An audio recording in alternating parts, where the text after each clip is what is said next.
Afternoon. I think it's a good afternoon to all Good of you. afternoon, sir. Good afternoon. Good afternoon, sir. Good afternoon, sir. Good afternoon. Good afternoon, sir. Today we will see the feedback. Okay. So when we talk about the feedback, it is basically the process of getting information about the process or anything. Feedback is a process of getting information about the process, how the process is functioning, how the process is working, so that you can take a necessary step, you can take the necessary arrangement at the time for the betterment of a person, or better to say that for the betterment of executing the process. So feedback is a process of getting information. For sake of example, when we talk about feedback in the education, so it is a process of getting praise, advice, or evaluation about the teaching learning process, how the teaching learning process is going on, what should be done for improving the teaching learning situation. So in general, feedback is a getting process of getting response, getting information about the process. Here when we talk about feedback in the teaching learning process, so we used to get responses for the students learning achievement, students difficulty in the learning, students uh, strength in the learning process, so that teacher as well as the student can take a decision, can take a step, can do something required at the appropriate time. And feedback is always a ongoing and a continuous process.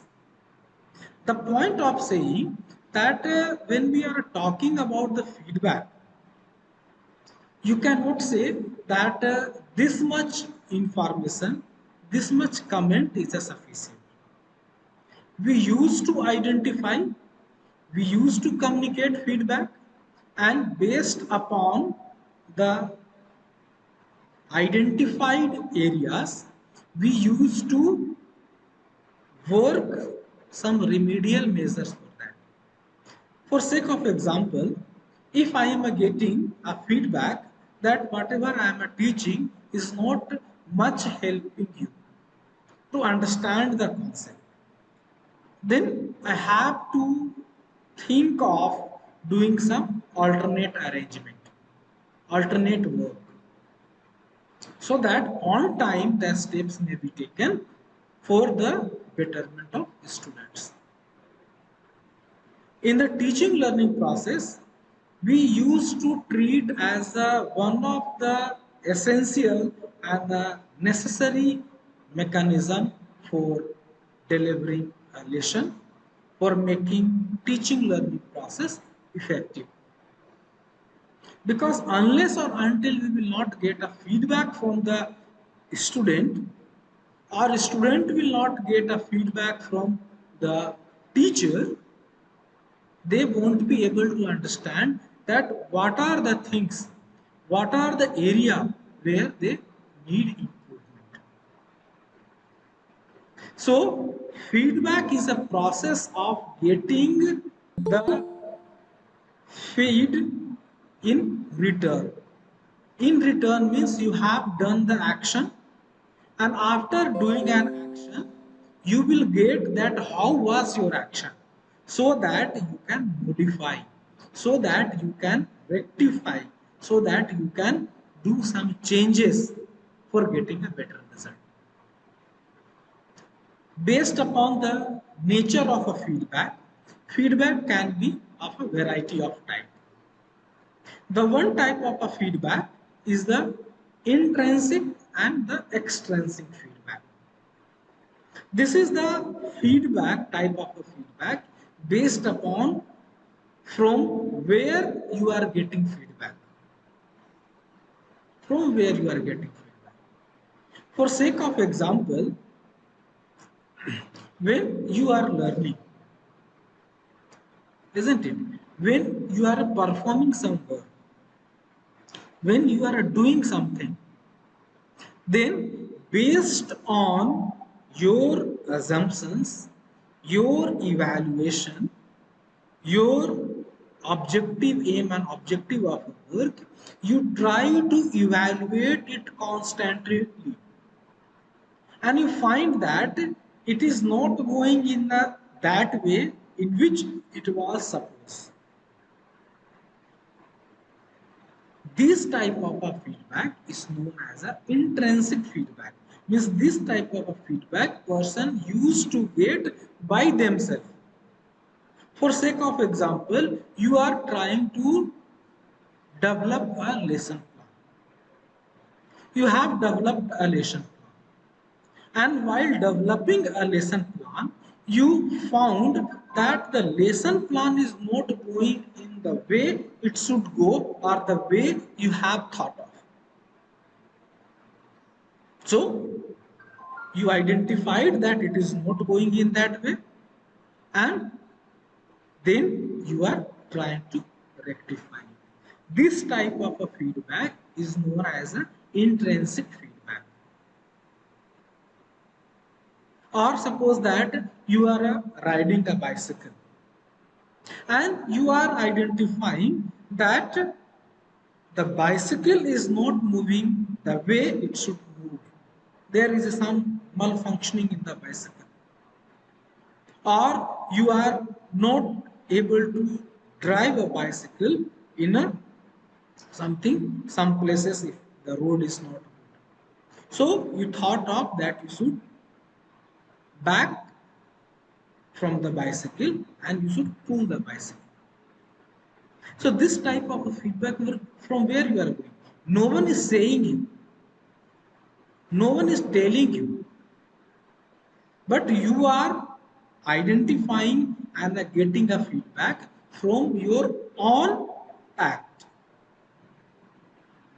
Like that, it may be that when you are teaching, when while teaching, when you see the faces of a student, you find that there are some students who are unable to understand, who are not understanding what you are teaching. So you are getting a feedback from yourself. This type of a feedback is known as an intrinsic feedback, where the source of a feedback is a person itself, those who are executing the work. Person itself is a source of feedback. From their own work, they are reflecting back. On the other side, when we talk about the extrinsic feedback, here the source of a feedback is not a person itself. Source of a feedback is someone other. When we talk about the education setup, it may be teacher, or when you are teaching, it may be your student, or it may be the institute administrators, it may be the community member, or it may be your colleagues also. For sake of example, when you are teaching in the class and you ask some question to know to which extent your student have understood the concept. Then the student reply back. And after the reply, you tell them, okay, very good. You have described in a very appropriate manner. So what you are doing, you are praising the student response. You are giving a feedback that whatever you have talked now, whatever you have expressed now, it is a very appropriate. Keep it up. From where the feedback is coming? From the other person who were the part of the process. Here, in order to provide extrinsic feedback, it is necessary that the person should be a part of the process. The person who is outside the class, they cannot say that, okay, the response was very good. You have talked very well. They cannot say because they were not a part of the process.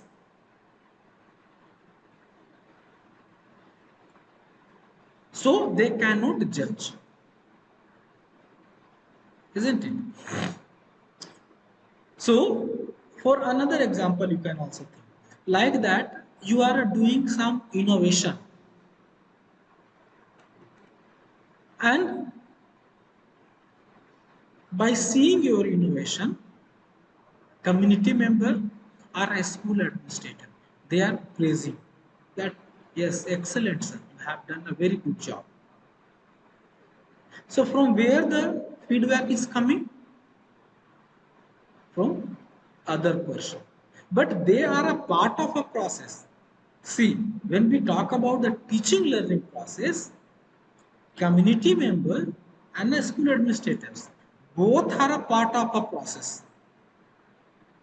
So it is required that they must be a part of a process. Extrinsic feedback can be get from the other person, whereas the intrinsic feedback can be get from the person itself. That is the one type of a feedback. Another type of a feedback we can categorize like that the structure of a feedback. There, the type of a feedback we have seen that from where it is coming, like that the intrinsic and extrinsic. But here we will see the type of a feedback, the structure. What is the structure and the form of a feedback?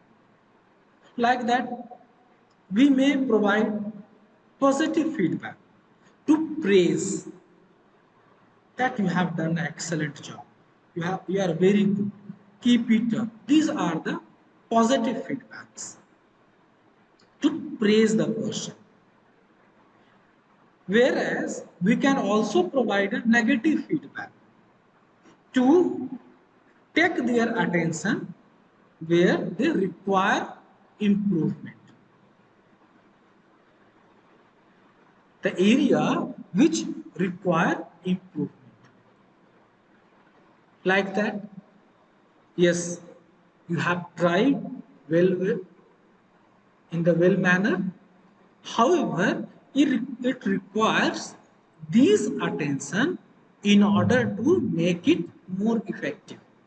Like that, when you are teaching, your administrator can give a feedback like, yes, you have done a very good job. However, you can think of using tools of ICT for creating better learning environment. This type of can be a negative feedback, or better to say that it is a suggestive kind of a feedback. Negative feedback, there is other forms of a negative feedback also, which is not very much desirable in the teaching learning process. Like that, yes, what is this? You don't know anything.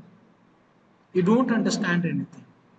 This kind of a negative feedback is not desirable in the education system. Other type of a feedback may be the structure, that is either it may be verbal or a non-verbal feedback. If the feedback is a verbal form, either it may be in the written or it may be spoken, oral. This may be the type of verbal feedback. You may give in the writing, or then it will be a written feedback. It may be like that you will give in the oral by speaking. These are the verbal feedback. Or it may be a non-verbal feedback by nodding your heads or by using some non-verbal notations. It can be a non-verbal feedback also. There are two other type of a feedback also, like the qualitative feedback and quantitative feedback. Qualitative feedbacks are all feedback those who are verbal or non-verbal, verbal. Within that, it may be written, it may be oral, it may be positive, it may be negative, which is structured in a sentence. But sometimes we used to give a feedback in a quantitative form also. Like that, when I check the answer script, I used to provide 10 mark out of 20. It is a type of quantitative feedback that depicts that your performance is 50% of what it was supposed. You have a 50% of performance. This is the kind of a quantitative feedback. So these were the type of a feedback from a structure point of view. There are some other types of a feedback in the extrinsic, that is that it may be effective, it may be descriptive, it may be evaluative, it may be motivational. Now come to the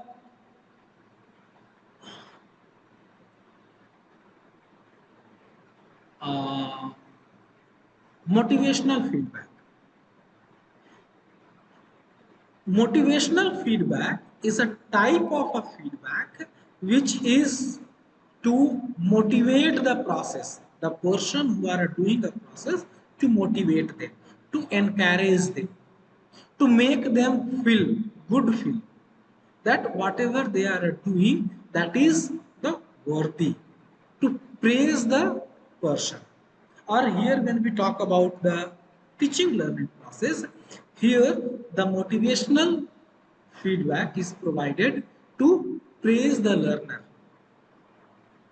The main purpose here is to encourage, to support the learner, so whatever they are doing they can continue doing by knowing that whatever they have done is appropriate as per the requirement. It is important to remember here that motivational feedbacks are not a guidance kind of a thing, rather than it is only to encourage and motivate, isn't it? Then come to the evaluative feedback. Here, the important part of the feedback is to evaluate the process. If it is a teaching learning process, so to evaluate the student achievement. It may be with some sort of a score or a grade, like that the alphabetical grade or a numeric grade. The main purpose here is to list, to summarize, to picturize the student performance, student achievement by the means of some grades. It may be alphabetical or numeric. Again, here it is required to remember that here we are not providing a guidance, or here we are also not providing a motivation. However, the evaluative feedback may indirectly motivate them. Like that, when the student are securing 8 mark out of 10 or a 9 mark out of 10, then indirectly they will get motivation. Or when the score is poor, like that 4 or a 5 mark out of 10, then the indirectly student will get a feedback that they have to work hard in order to improve their performance. So these are the things. The main purpose is to evaluate the process. The next one is the descriptive feedback.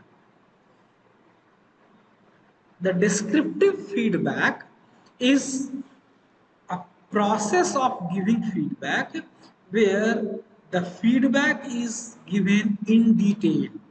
Like that, in the evaluative feedback, I told that we are only evaluating, we are assigning a grade, numeric or alphabetical grade, that you have performed, you have secured 8 out of 10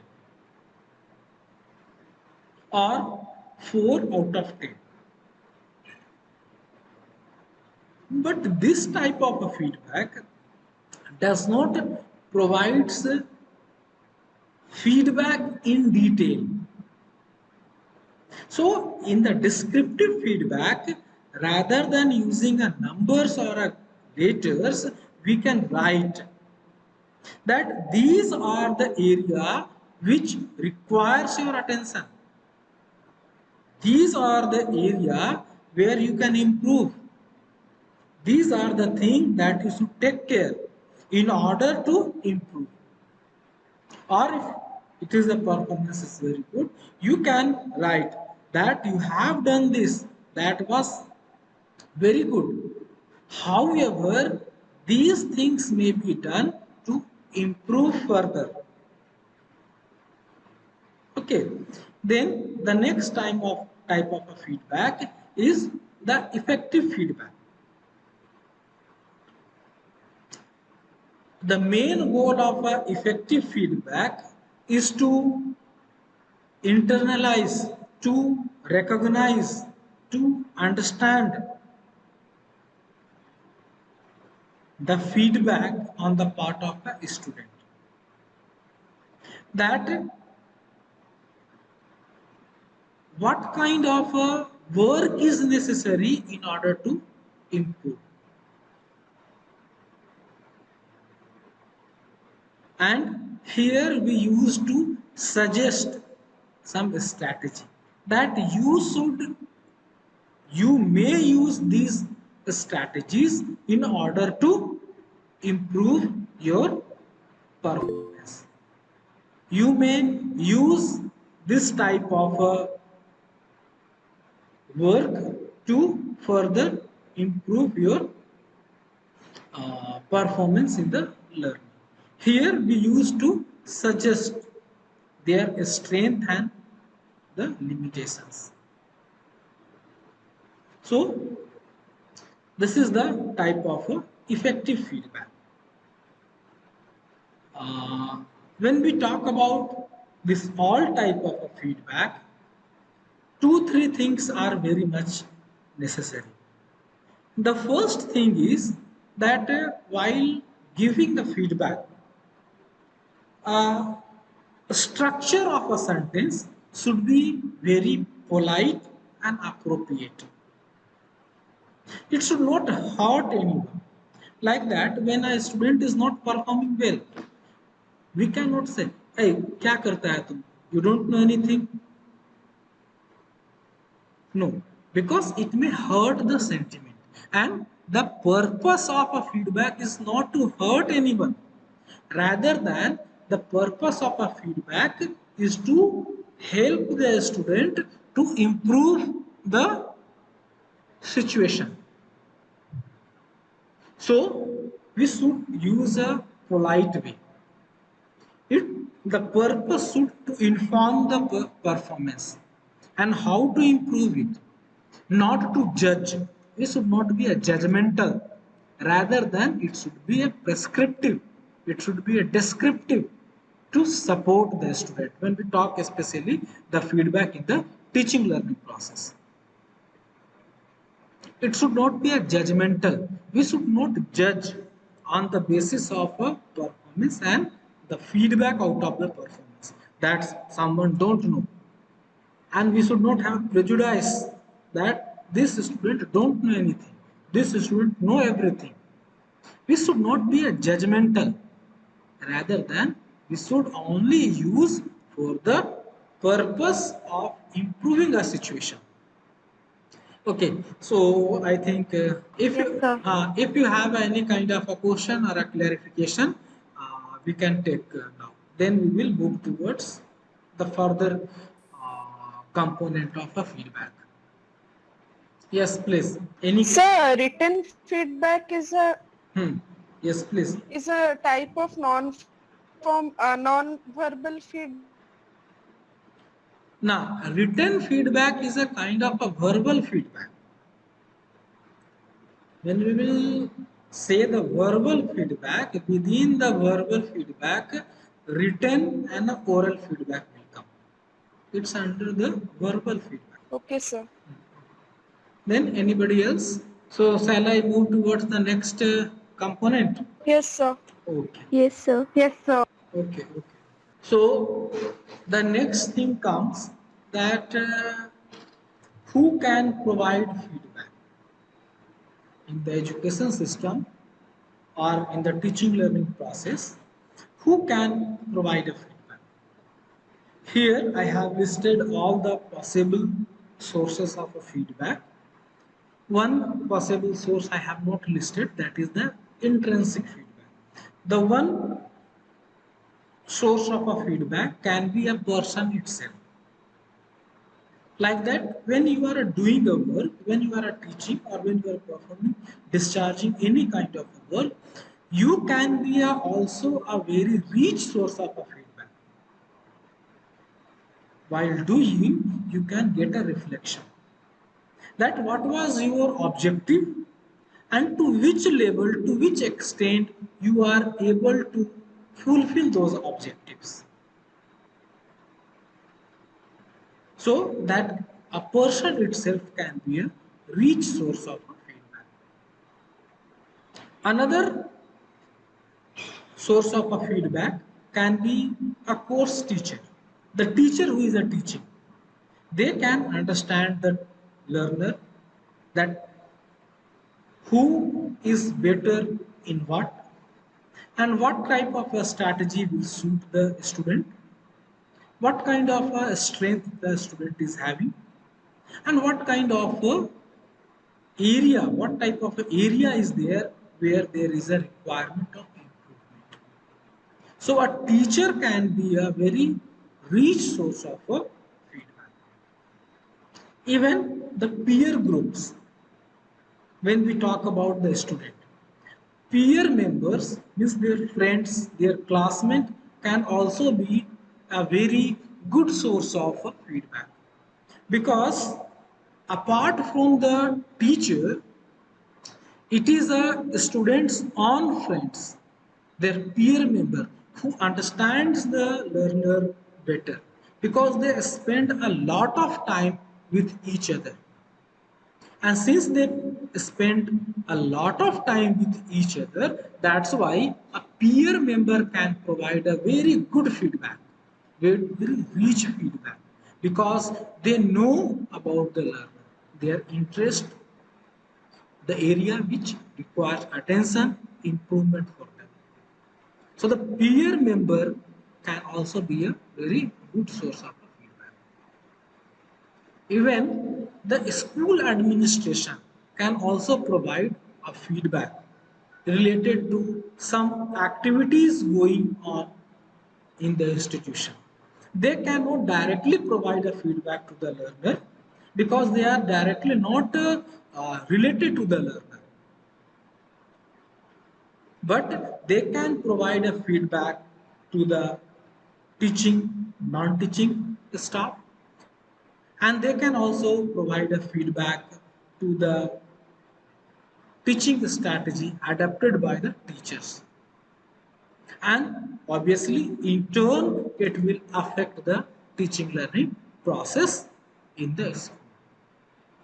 So school administration can also provide a feedback. The community member, they can also provide feedback on the student progress, student behavior, student activity outside the classroom.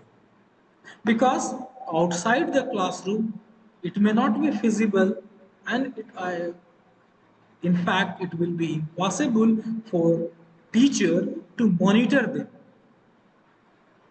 So community member can also provide a very rich information, rich feedback about the learner and the learner themselves, because the learner, they know how they are progressing, what they want to do, what they are doing.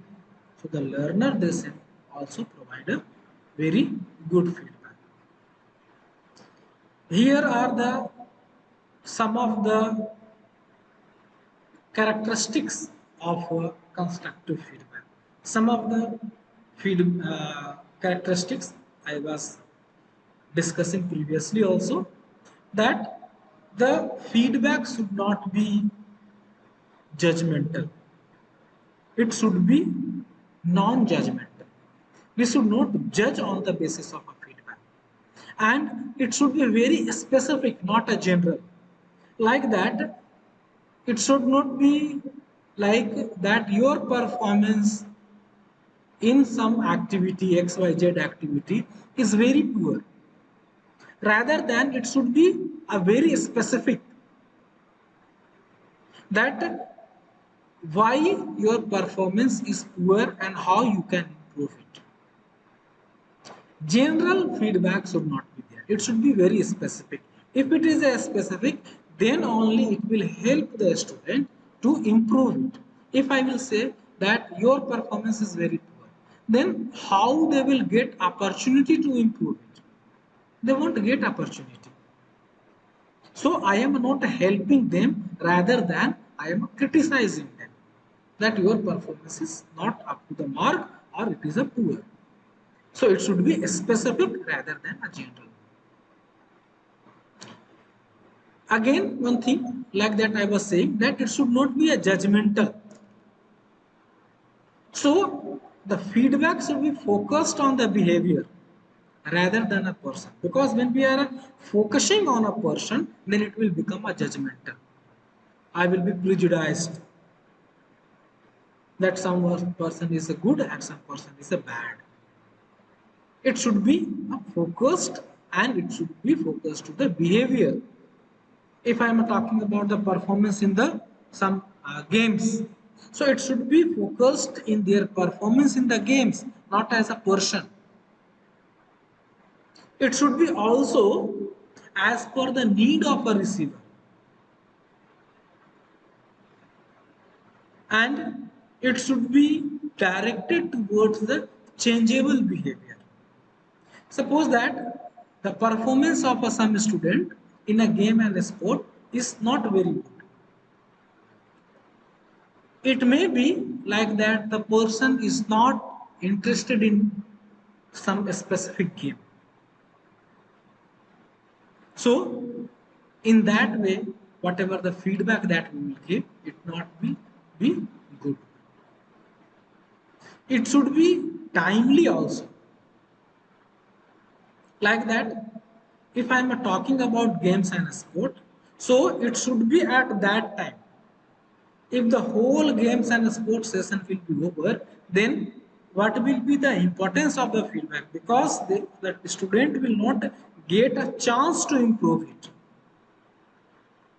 So it should be on well time, and it should be given in a limited amount.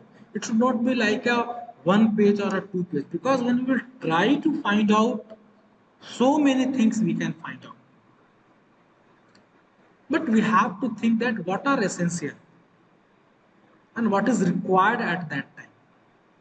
So it should not be a very unlimited and very bulky feedback. And while offering a feedback, we must well think that what we are saying, what we are suggesting, and in which way it will help them. Because here we are providing a feedback to support the student, not to disturb the student. So it should be well structured, polite, and appropriate to the learner. And then these are the three functions of a feedback. One function is the formative function, affective function, and summative function. Formative function of a feedback says that feedback should be given when the process is going on, so that the student will get a chance to improve it. Like that, when a student is involved in some group work, some project work, so we will visit the work and there we can provide some feedback, so that they will have a chance to improve it and they will improve it also. Whereas when we talk about the summative feedback, it is given at the end of a process. Like that, they have finished doing a group work, they have finished doing a, project report. So at that time, we can give a feedback that how you can improve that. So for the improvement, we can provide a feedback. There is another type of a feedback also, that is the affective feedback. And affective feedback is given for the affective uh, domain of development. It is not related to the cognitive part. It is related to the affective part of a learning. Like that, the belongingness, like that, the respect, this kind of a thing. So if it is given for that purpose, then it is a affective feedback. So these were the function of a feedback, and I think now we can come for the some question answer session. So any question from anybody?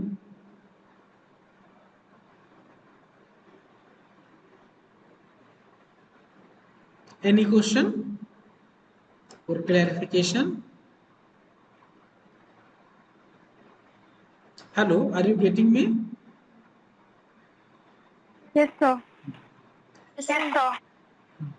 So is there any question? No, sir. Okay.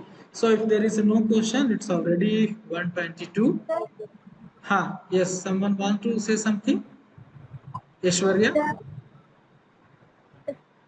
Sir ये affective function और एक बार जरा समझा दीजिए. Affective, affective function. affective function of the feedback is usually used to give for the affective domain, like for developing a belongingness, for the changing the attitude, for changing the feeling, isn't it? The kind of a learning which is related to the affective domain of a learning, not a cognitive domain of a learning. We have seen the formative and summative. These two feedback was related to the cognitive domain of a learning. But when we are giving a feedback for a affective domain of a learning, then it is known as a affective feedback. Okay. Yes, sir. Is there anything else? So shall we leave this class here? Yes, sir. Okay. Yes, sir. Okay, okay. Thank you for being with Thank you, me. sir. Have a nice time. Thank you. Thank you, sir. Thank you. Thank you, sir. Thank you. Thank you.